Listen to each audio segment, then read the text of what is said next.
एका महत्त्वाच्या बातमीने सुरुवात करूया। विधानसभेच्या विरोधी पक्षनेत्याची निवड या अधिवेशनात नाहीच का हा प्रश्न उपस्थित झालाय। त्यांना काही दिवस मोकळं बसू द्या असं फडणवीसांनी म्हटलंय। अण्णा बनसोडे यांची विधानसभा उपाध्यक्षपदी निवड झाल्यानंतर फडणवीसांनी हे वक्तव्य केलं। बाजूच्या खुर्चीचा निर्णय ज्या दिवशी अध्यक्ष घेतील तो आम्हाला मान्य असंही फडणवीस म्हणाले। घाई गडबडीत निर्णय घेऊ का विधानसभा अध्यक्षांचाही टोला।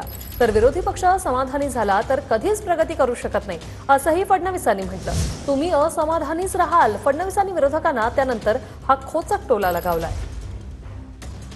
आता आपण सगळ्यांनी निवडले आपले उपाध्यक्ष, त्यामुळे आता विरोधी पक्षाला तक्रार करायला कुठेही जागा राहणार नाही हा मला विश्वास आहे। तसंही अध्यक्षांनी काही फार जागा तुम्हाला ठेवली असं मी मानतच नाही, पण अर्थात विरोधी पक्षाचं समाधान हे कधीच होत नसतं आणि जो विरोधी पक्ष समाधानी झाला तो विरोधी पक्ष कधीच प्रगती करू शकत नाही। त्याच्यामुळे मला विश्वास आहे की तुम्ही असमाधानीच राहाल।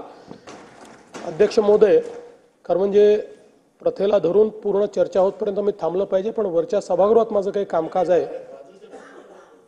बाजूच्या खुर्चीचं ना ते मला विचारा। त्याने मी सांगतो त्यांना काही काळ मोकळं बसू देऊया। बाजूच्या खुर्चीचा निर्णय ज्या दिवशी अध्यक्ष घेतील आम्हाला मान्य। चला, घाईत घेऊ का वरच्या समोर जातो। घाईत घेऊ का निर्णय? घाईत घेऊ का निर्णय?